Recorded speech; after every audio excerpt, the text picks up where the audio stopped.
Good morning students, welcome to physics class. यह video 11th Hindi medium वाले बच्चों के लिए है। जैसा कि आपको पता था, हम आपको समतल में गति चैप्टर नंबर 4 पढ़ा रहे थे। कल के लेक्चर में मैंने आपको सदिशों के प्रकार समझा दिए थे। आज मैं आपको सदिशों का संयोजन समझाऊंगा। ठीक है, सदिशों का संयोजन। तो आइए हेडिंग डालते हैं।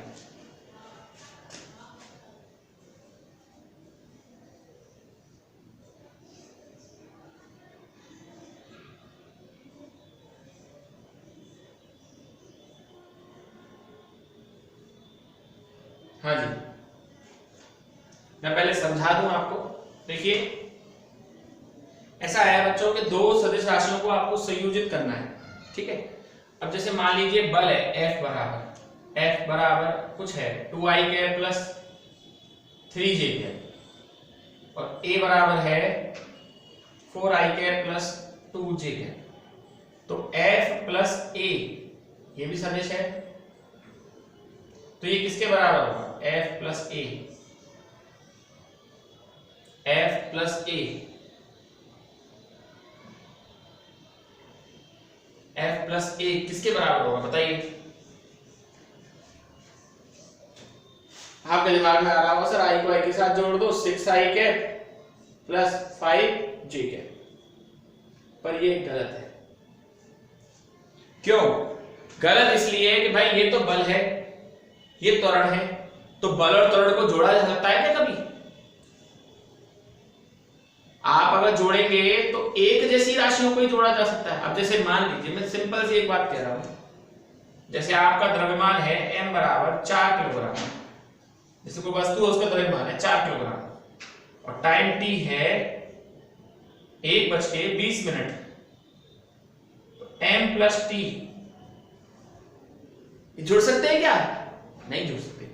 तो एक जैसे ही सदिशों को जोड़ा जाता है और एक जैसे ही सदिशों को घटाया जाता है। पहली बात, एक जैसी भौतिक राशियों को ही जोड़ा जाता है और एक जैसी भौतिक राशियों को ही क्या करा जाता है? घटाया जाता है। अलग अलग भौतिक राशियों को नहीं किया जा सकता। सबसे पहली बात, मेरे हिसाब से आपको ये बात समझ में आ गई होगी कि साहब एक जैसी भौतिक राशियों को जोड़िए और एक जैसी भौतिक राशियों को ही घटाइए। ये बात है पहली बात। दूसरी बात क्या है सर? पहला तो ही हो गया। दूसरी बात यह है कि जैसे हम सदिशों को संयोजित करते हैं, जैसे दो सदिश हैं F1 और F2, इनको जोड़ने पर हमें कुछ मिलेगा, F मिलेगा, तो इसको परिणाम बोलेंगे। ठीक है, परिणाम, रिजल्ट। क्या बोलेंगे इसको? रिजल्ट। यहां हम इसे रिजल्ट ना बोलकर रिजल्टेंट बोलते हैं। क्या बोलते हैं इसको? परिणामी। क्या बोलते हैं? परिणामी। इंग्लिश में बोलते हैं रिजल्टेंट। यानी अगर आप दो सदिशों को जोड़ते हैं तो सदिशों को जोड़ने के बाद आपको जो प्राप्त होगा वो रिजल्ट नहीं होगा, आपको जो प्राप्त होगा वो रिजल्टेंट होगा। क्या प्राप्त होगा आपको?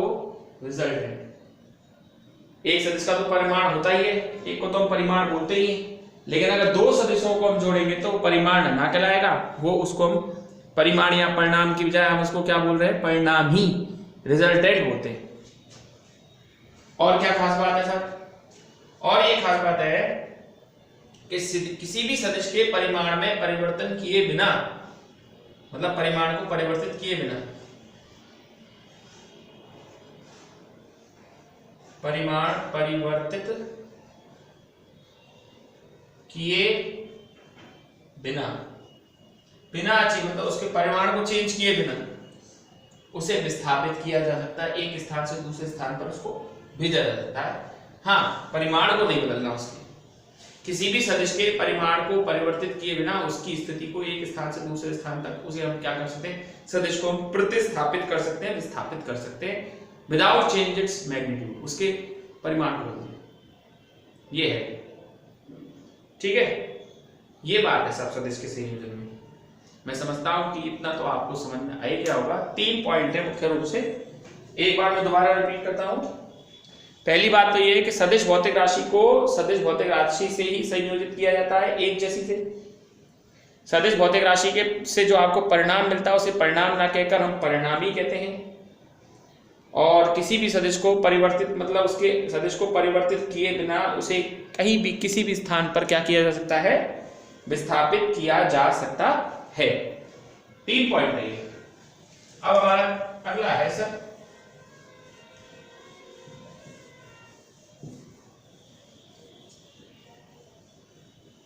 और वो है सदिश संयोजन के नियम।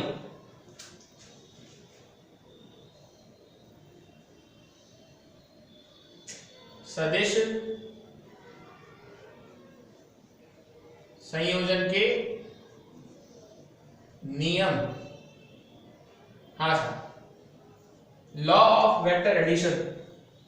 सदिशों को ऐसे नहीं है कि एक सदिश दे दिया और दूसरा सदिश दे दिया, दोनों को जोड़ दिया आ गया आंसर, ऐसा बिल्कुल नहीं है। सदिशों को जोड़ने के भी कुछ नियम बना रखे हैं, जिसमें सबसे पहला है सदिश संयोजन का त्रिभुज नियम।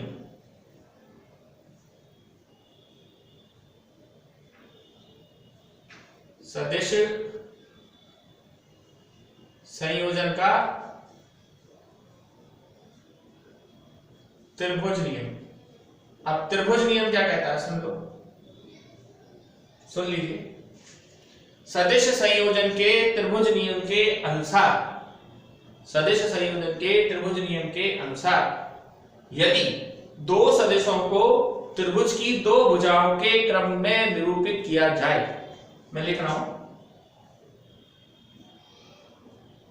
सदिश संयोजन के त्रिभुज नियम के अनुसार, सदिश संयोजन के त्रिभुज नियम के अनुसार यदि दो सदिशों को त्रिभुज की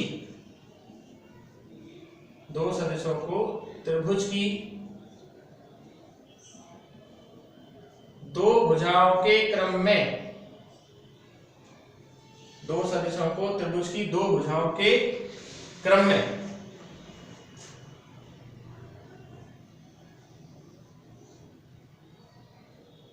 निरूपित किया जाए,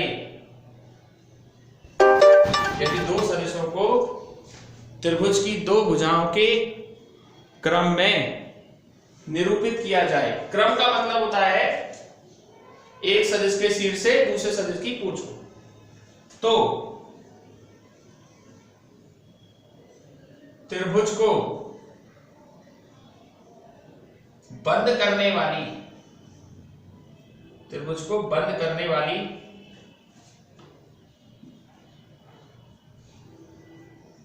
विपरीत क्रम में, त्रिभुज को बंद करने वाली विपरीत क्रम में ली गई तीसरी भुजा सदिश के परिणामी को व्यक्त करती है।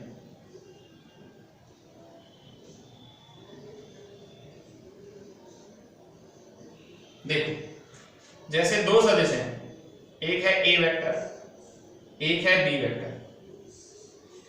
अगर आप दो सदिशों मतलब दो भुजाओं को, त्रिभुज की दो भुजाओं को सदिश के दो क्रम में निरूपित करते हैं, जैसे ए वेक्टर है और इसको इधर लिख दो सर, एक सदिश के शीर्ष से दूसरी सदिश की पूंछ को जोड़ दो, तो इस त्रिभुज को जो बंद करने वाली तीसरी भुजा है,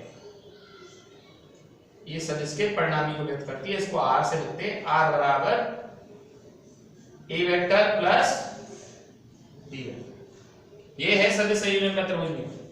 सदिश संयोजन के त्रिभुज नियम के अनुसार यदि दो सदिशों को त्रिभुज की दो भुजाओं के क्रम में निरूपित किया है, दो भुजाओं क्रम में एक और एक, तो अगर त्रिभुज की दो भुजाओं के क्रम में निरूपित किया जाए तो त्रिभुज को बंद करने वाली विपरीत क्रम में ली गई तीसरी भुजा, मतलब इसको बंद करने वाली विपरीत क्रम में ली गई जो तीसरी भुजा है वो सदिश के परिणामी को व्यक्त करती है। ये है विस्तार, आर बराबर ए प्लस बी। ठीक है, आप इसे अच्छी तरीके से देख लीजिए, बहुत वैसे ज़्यादा हार्ड नहीं है, ये समझ में आ गया होगा मेरे हिसाब से आप लोगों को।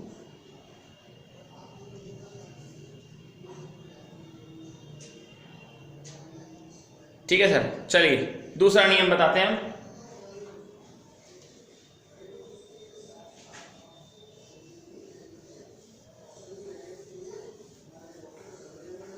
दूसरा जो नियम है वो है सदिश संयोजन का समांतर चतुर्भुज का नियम।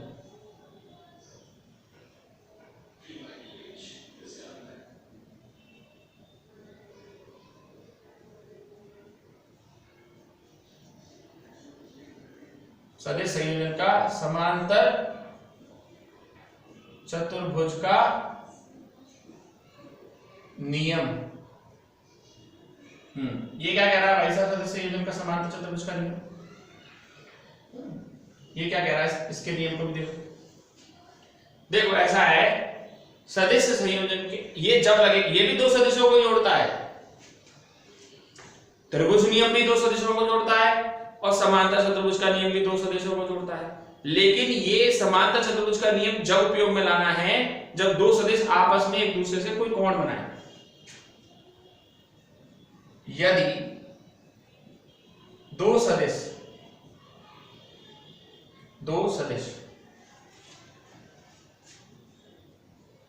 आपस में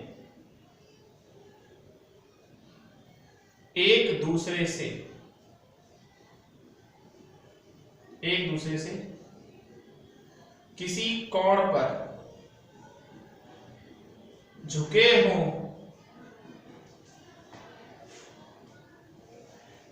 तो उनका संयोजन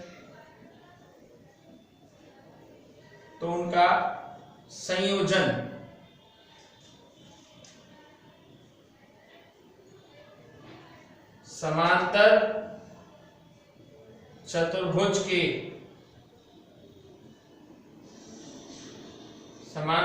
के नियम से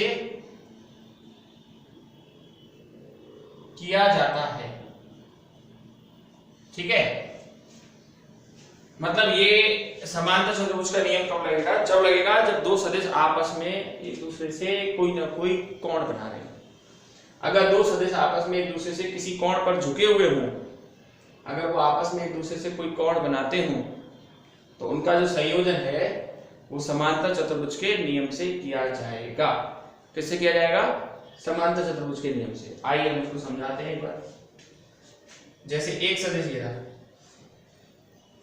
A और एक सदिश ये रहा B।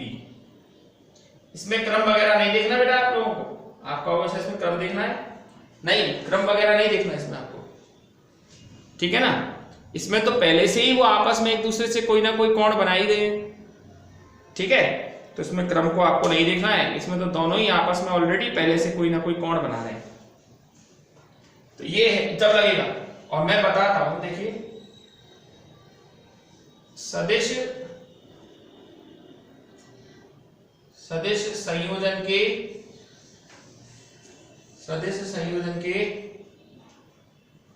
समांतर चतुर्भुज के नियम के अनुसार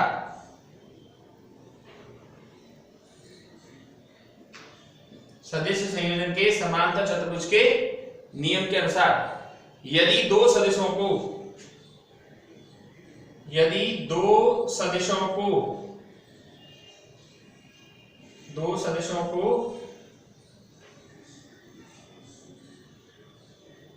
समांतर चतुर्भुज की दो भुजाओं के क्रम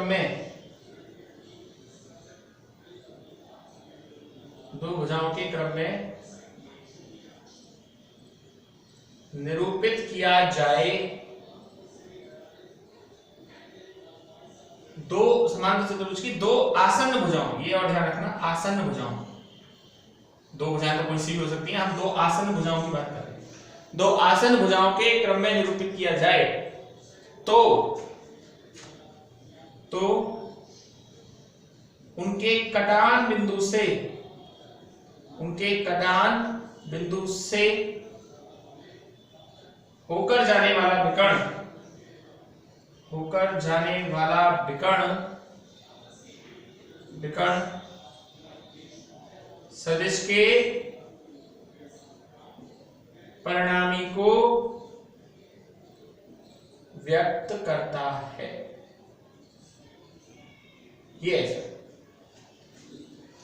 सदिश संयोजन के समांतर चतुर्भुज के नियम के अनुसार यदि दो सदिशों को समांतर चतुर्भुज की दो भुजाओं के क्रम में निरूपित किया जाए तो उनके कटान बिंदु से होकर जाने वाला विकर्ण सदिश के परिणामी को व्यक्त करता है। ये व्यवस्था है साहब।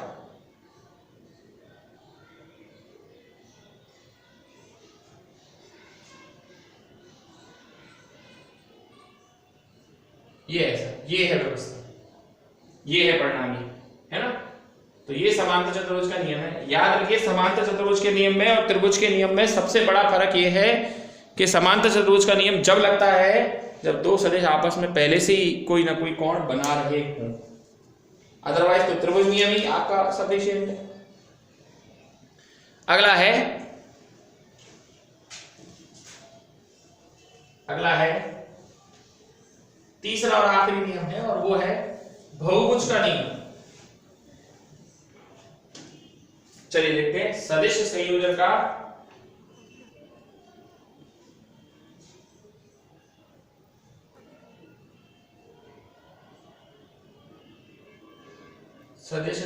का बहुभुज का नियम।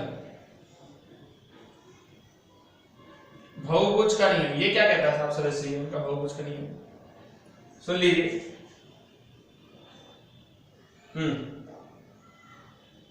सदिश संयोजन के बहुभुज के नियम के अनुसार, सदिश संयोजन के बहुभुज के नियम के अनुसार जैसे कई सारी भुजाएं हैं, एक ये रही तुम्हारी ए वेक्टर, एक ये रही तुम्हारी बी वेक्टर, एक ये रही तुम्हारी सी वेक्टर, एक ये रही तुम्हारी डी वेक्टर, एक ये रही तुम्हारी क्या ई वेक्टर। तो सदिश संयोजन के बहुभुज के नियम के अनुसार, बहुभुज के नियम के अनुसार यदि सभी सदिशों को बहुभुज की भुजा के क्रम में निरूपित किया जाए, दो से ज्यादा वेक्टरों का संयोजन इससे किया जाता है। सदिश संयोजन के बहुभुज के नियम के अनुसार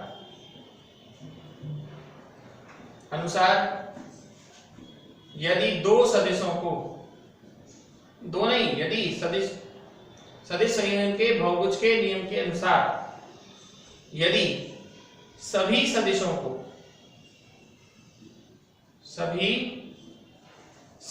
को बहुभुज की भुजा के क्रम में, बहुभुज की भुजा के क्रम में निरूपित किया जाए, यदि सभी सदिशों को बहुभुज की भुजा के क्रम में निरूपित किया जाए तो बहुभुज को बंद करने वाली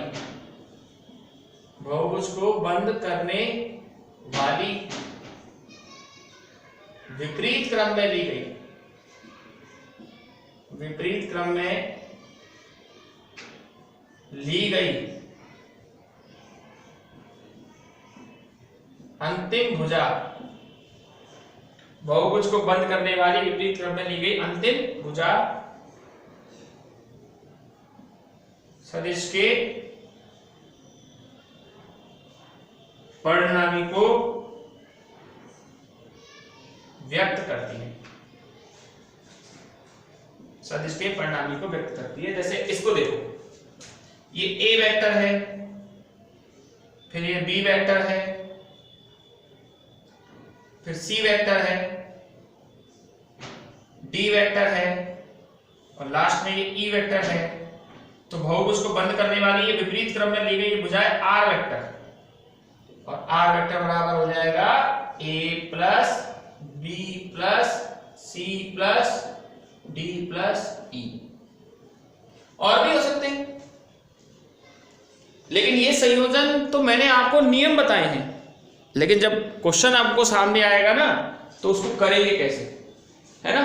तो मैथमेटिकल रूप से यानी गणितीय रूप से संयोजन कैसे होगा वो मैं आपको कल के लेक्चर में बताऊंगा। ठीक है, दैट्स ऑल फॉर टुडे।